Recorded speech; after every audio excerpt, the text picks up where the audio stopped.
தூக்காதே கையிலை வேலையை விட்டு தூக்காதே. நான் சொல்றதை ஏன் புரிஞ்சுக்க மாட்டீங்க? தூக்காதே தூக்காதே கையிலை வேலையை விட்டு தூக்காதே கையிலை வேலையை விட்டு தூக்காதே. ஹாசினி சொன்னா புரிஞ்சுக்கோ, இது பெரிய பிரச்சனை ஆகுது. சிஸ்டர் நீங்க சும்மா இருங்க சிஸ்டர். ஐயோ ப்ளீஸ். தூக்காதே தூக்காதே கையிலை வேலையை விட்டு தூக்காதே. தூக்காதே தூக்காதே கையிலை வேலையை விட்டு ஏன் இந்த தூக்காதே. ஹாஸ்பிட்டலோட பேரை நீங்களே கெடுக்கிறீங்க? ஒழுங்கா எந்திரிச்சு உள்ள போங்க. தேவையில்லாம போராட்டம் பண்ணாதீங்க. நீங்க கையில திருப்பி வேலைக்கு சேர்த்துக்கணும்னு சொல்லுங்க, நாங்க போராட்டத்தை கைவிடுறோம். ஒழுங்கா வேலையை கண்டினியூ பண்றோம், இல்லனா கஷ்டம் சார். ஆமா சார், கையிலுக்கு வேலை கொடுக்கறேன்னு சொன்னா மட்டும்தான் நாங்க உள்ள போய் வேலை பார்ப்போம். இங்க பாருங்க, நீங்க பண்றது ரொம்ப தப்பா இருக்கு. உங்க வேலையை விட, உள்ள இருக்கிற பேஷண்ட் ஹெல்த்தை விட, இந்த ஹாஸ்பிட்டலோட ரெputation விட கையிலோட வேலை தான் உங்களுக்கு முக்கியமா போச்சா? வேலையை விட்டு தூக்காதே. என்ன சார், என்ன சாதாரணமா கையல்னு சொல்லிட்டீங்க? எங்க எல்லாருக்குள்ளயும் ஒரு கையில் இருக்காங்க சார். நாங்களும் அவங்கள மாதிரி ஒரு நர்ஸ் தான் சார்.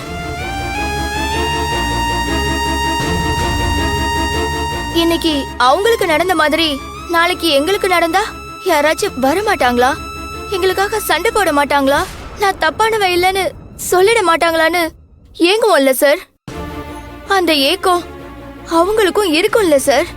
அப்படி இருக்கிறவங்க கிட்ட நாங்க உண்டு, எங்க வேலை உண்டுன்னு எங்களால பாத்துட்டு போக முடியாது சார். நல்லவங்களுக்கு எப்பவுமே நல்லவங்க துணை நிப்பாங்க சார்.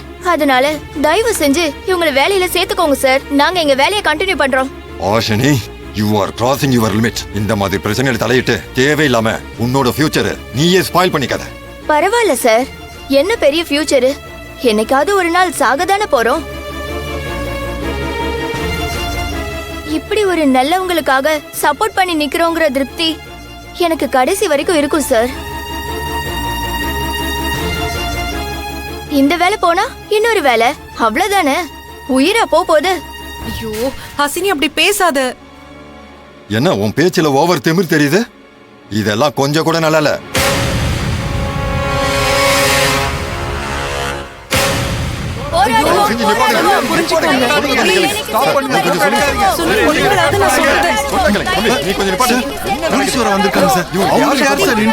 வந்துருச்சு பாரு. ஏன் யாரும் புரிஞ்சுக்க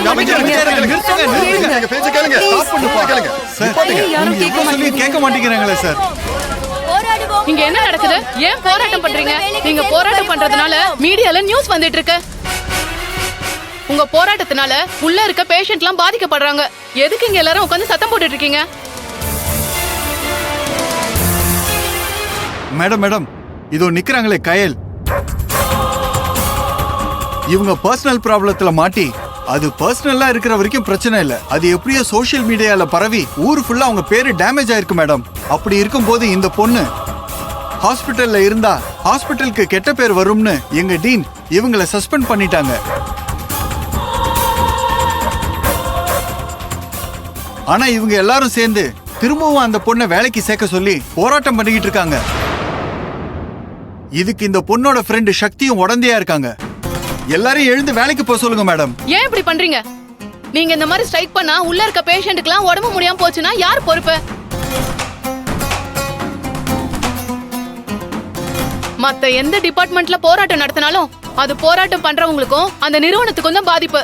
ஆனா மருத்துவத்துறையில இந்த மாதிரி எல்லாம் போராட்டம் பண்ணீங்கன்னா அது உங்களை நம்பி வர பேஷண்ட்ஸ்க்கு தானே பாதிப்பாகும். அதை புரிஞ்சுக்கிட்டே எல்லாரும் உள்ள போங்க. Sorry madam. திரும்ப கயல் சிஸ்டரை வேலைக்கு சேர்த்துக்கிறோம்னு சொல்லுங்க. அப்பதான் நாங்க எல்லாருமே டியூட்டியை கண்டினியூ பண்ணுவோம். இல்லைன்னா நாங்க பண்ண மாட்டோம். ஹாசினி ப்ளீஸ் ஹாசினி, சொன்னா புரிஞ்சுக்கோ. பாருங்க எல்லாரும் எந்திரிங்க ப்ளீஸ். ஏன் இப்படி பண்றீங்க? பாருங்க, பிரஸ், மீடியா, பப்ளிக், போலீஸ்னு அத்தனை பேரும் வந்துட்டாங்க. ப்ளீஸ், நீங்க எனக்காக இப்படி பண்றீங்களேன்னு நினைச்சு சந்தோஷப்படுறதா இல்ல நான் சொல்ல கேட்காம நீங்க எல்லாம் இப்படி பண்ணிட்டு இருக்கீங்களேன்னு கோவப்படுறதான்னு எனக்கு ஒண்ணுமே புரிய மாட்டேங்குது.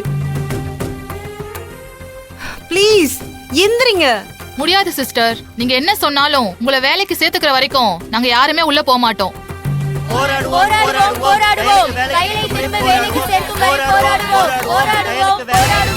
அமைதியா இருங்க, சொல்றது கேளுங்க. உள்ள போங்க. போராடுவோம், கையிலை திரும்ப வேலைக்கு சேர்க்கும் வரை போராடுவோம். கையிலுக்கு நீதி கிடைக்கும் வரை போராடுவோம்.